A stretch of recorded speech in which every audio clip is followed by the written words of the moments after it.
সালামু আলাইকুম। সুপ্রিয় শিক্ষার্থী বন্ধুরা, কি অবস্থা? কেমন আছি আমরা সকলেই? আশা করি আমরা ভালো আছি। তো আপনাদের দোয়াতে আমিও আছি আলহামদুলিল্লাহ ভালো। তো গত লেকচারে আমরা পসেসিভ নিয়ে পড়তেছিলাম। তো পসেসিভ পড়তে গিয়ে আমরা পসেসিভ প্রোনাউন এবং তার ডেফিনিশন, কিছু এক্সাম্পল এবং একটা নোট পড়েছিলাম। তো আজকে আমরা পসেসিভ অ্যাডজেক্টিভটা পড়ব। রাইট? তো চলেন। তো আমরা এই পসেসিভ অ্যাডজেক্টিভটা পড়ার আগে আমরা একটু নোটটা পড়ে আসি। তাহলে আমাদের জন্য সুবিধা হবে। কি বলছে নোটে? When a possessive precedes or follows a verb, যখন একটা possessive precedes মানে পূর্বে বসে or follows a verb, পরে বসে a verb মানে একটা ভার্বের পূর্বে অথবা পরে যখন একটা possessive বসে it becomes a possessive pronoun. কি হয়ে যায়? ওটা possessive pronoun হয়ে যায়। whereas অন্যথায় when it precedes a noun or noun phrase it becomes a possessive adjective. আচ্ছা। এটা কিন্তু আমাদের হোল নোট। পজিটিভ প্রোনাউন এবং পজিটিভ অ্যাডজেক্টিভ বোঝার একটা পরিপূর্ণ নোট। সো আমরা পজিটিভ অ্যাডজেক্টিভটা আরেকবার একটু দেখে এর এক্সাম্পল গুলো পড়ি। পরে আমরা আবার পজিটিভ প্রোনাউনটা এই নোটের সাথে মিলাবো ইনশাআল্লাহ। Whereas when it precedes a noun or pronoun, noun or noun phrase it becomes a possessive adjective. মানে যখন আ পসেসিভ precedes a noun মানে পূর্বে বসে একটা নাউন অথবা নাউন ফ্রেজ এর পূর্বে বসে এটা হয়ে যায় পসেসিভ অ্যাডজেক্টিভ। আচ্ছা চলেন আমরা একটু পড়ি। কি বলছে? This is my paternal property. এটি হয় আমার ইহা হয় আমার পৈতৃক সম্পত্তি। তো এখানে এই যে মাইটা কি একটা পসেসিভ? আচ্ছা অ্যাকচুয়ালি পসেসিভ কোনগুলো আমরা চিনি তো? My, mine, ours, his, hers, their, theirs, its, তারপর হচ্ছে উম এই টাইপের যেগুলো আছে না? এগুলো হচ্ছে আমাদের পসেসিভ। সো পসেসিভ অ্যাডজেক্টিভ কি বলছে? যখন পসেসিভটা কোনো একটা নাউন বা নাউন ফ্রেজ এর পূর্বে বসবে তখন সেটা হয়ে যাবে possessive adjective. Mind it, my dear student, mind it. যখন কোনো একটা পসেসিভ হ্যাঁ, কোন নাউন বা নাউন ফ্রেজ এর পূর্বে বসবে তখন সেটা হবে পসেসিভ অ্যাডজেক্টিভ। তো দেখেন this is my paternal property. Paternal প্রপার্টিটা কি? নাউন ফ্রেজ, পৈতৃক সম্পত্তি, রাইট?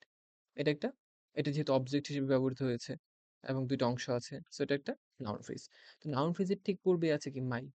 এজন্য এই পসেসিভটা হয়ে যাবে আমাদের কি?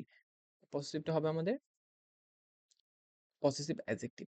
পরে দেখেন our country has recently faced a massive tremor. Tremor মানে একটা ভয়াবহ অবস্থা আরকি।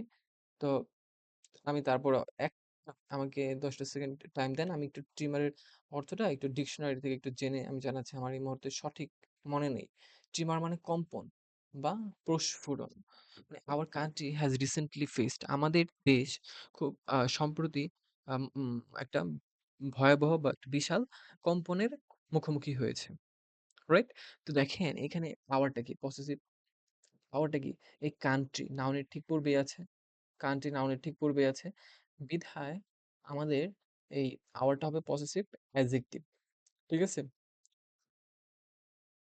ইট is your mistake but you are imposing on me. এটা হয় তোমার ভুল। এটা হয় কি? It is your mistake. It is your mistake. ইহা হয় তোমার ভুল। বাট তুমি you are imposing on me. But তুমি আমাকে চিত্তাকর্ষিত করার ইম্পোজিং অন মি। তুমি আমাকে চিত্তাকর্ষিত করার চেষ্টা করছো। এরকম। তো ইট ইজ ইওর মিস্টেক। ইওরটা কি এখানে?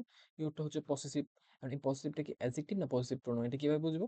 যদি ঠিক নাউন বা নাউন ফ্রেজের পূর্বে বসে তাহলে এটা হবে কি? তাহলে এটা হবে পসেসিভ অ্যাডজেক্টিভ। যেহেতু মিস্টেকটা কি ভাই? মিস্টেকটা হচ্ছে একটা নাউন।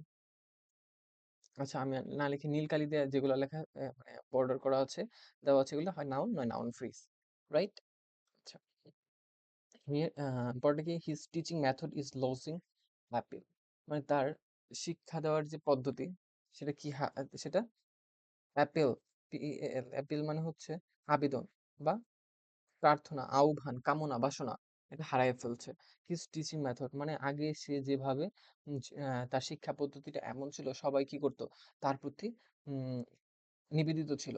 কিন্তু his teaching method is lodging Apple মানে ধীরে, ধীরে সে তার এই নিবেদিত অবস্থাটা হারিয়ে ফেলছে। তো হিস এটা একটা পসেসিভ। হ্যাঁ, মানে টিচিং মেথডটা কি? টিচিং মেথডটা হচ্ছে একটা নাউন ফ্রেজ। Noun phrase. এই নাউন ফ্রেজের ঠিক পূর্বে বসছে হিজ। তাই এই হিজটা হবে possessive adjective. Her husband is very timid. মানে তার হাসব্যান্ড, স্বামী হয় ভেরি টাইমিড। টাইমিড মানে হচ্ছে ভীতু। তার স্বামী হয় খুবই ভীতু। সো দেখেন এখানে হারটা একটা পসেসিভ। যেহেতু হাসব্যান্ড নাউন, নাউনের ঠিক পূর্বে হারটা বসেছে, তাই এটা হয়ে যাবে possessive adjective. They are getting ready to solve their problems. They are getting ready, তারা প্রস্তুত হচ্ছে টু সলভ দেয়ার প্রবলেমস, তাদের সমস্যার সমাধান করার জন্য। তারা তাদের সমস্যার সমাধান করার জন্য কি হচ্ছে? প্রস্তুত হচ্ছে। সো এখানে দেখেন যে দেয়ার প্রবলেমস, দেয়ারটা কি একটা পসেসিভ। যেহেতু প্রবলেমস নাউনের ঠিক পূর্বে বসেছে, তাই এটা হয়ে যাবে আমাদের possessive adjective. The snake changes it's colour, মানে সাপটি তার রং পরিবর্তন করে, রাইট? তো দেখেন এখানে কালার, কালার নাউনের ঠিক পূর্বে কি বসেছে? ইটস। কালার নাউনের ঠিক পূর্বে ইটস বসায়, ইটসটা কি হবে? এটা হয়ে যাবে আমাদের পসেসিভ অ্যাডজেক্টিভ। পরের সেন্টেন্সটা দেখেন, Jason's mother mother's the society. Mother মানে জেসনের মা, মাদার্স দ্য সোসাইটি। মাদার্স এখানে একটা ভার্ব হিসেবে ব্যবহৃত হয়েছে।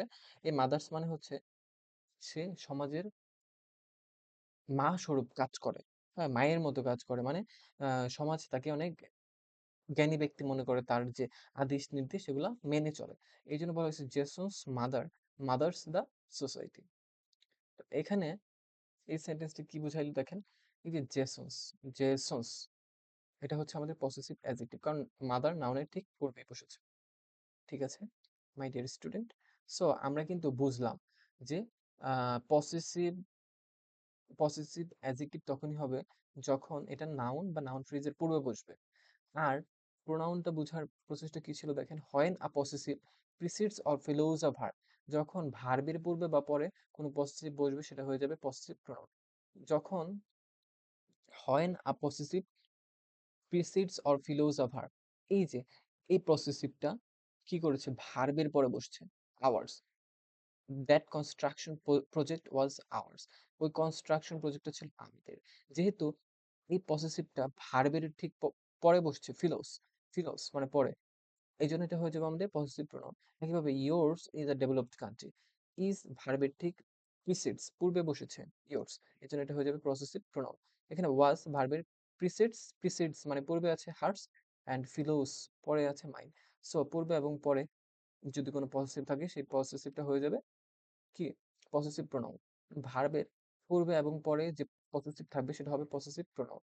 মাইন ইজ হার্স, হিজ ভার্বের পূর্বে মাইন, ইজ ভার্বের পরে হার্স, দুইটাই পসেসিভ প্রোনাউন। ইজ ভার্বের পূর্বে দেয়ার্স অ্যান্ড পরে আওয়ার্স, দুইটাই হবে পসেসিভ প্রোনাউন। ওয়াজ ভার্বের পূর্বে আওয়ার্স অ্যান্ড ওয়াজ ভার্বের পরে হিজ। সো ভার্বের পূর্বে এবং পরে যে পসেসিভ গুলা বসবে সেটা কি হবে বলেন তো মাই ডিয়ার স্টুডেন্ট? সেটা হবে possessive pronoun. Mine is hers, though hers was not mine, এটাও কি হবে বলেন? এটা হবে আমাদের possessive pronoun. The girl is only mine, is ভার্বের পরেই বসছে মাইন, সো এটা হবে পসেসিভ প্রোনাউন। সো আজকে আমরা পসেসিভটা শেষ করলাম, আলহামদুলিল্লাহ। আশা করি বুঝতে পেরেছেন। তারপরেও যদি আপনারা কিছু বই ফলো করবেন, যেমন মাস্টার বই আছে, এই বইটা একটু দেখবেন। হুম, এই টাইপের যদি কোনো প্রবলেম পান আপনারা একটু সলভ করবেন। আর আমার যদি কোনো ভুল হয়ে থাকে আমাকে একটু জানাবেন। হ্যাঁ, আমিও তো নতুন, তো ভুল হতেই পারে।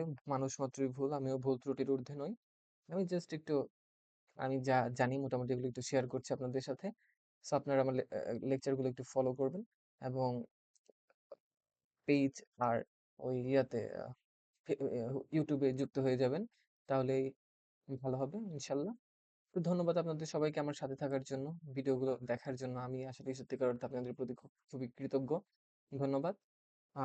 ভালো থাকেন, সুস্থ থাকেন। আসসালামু আলাইকুম ওয়া রাহমাতুল্লাহি ওয়া বারাকাতুহু।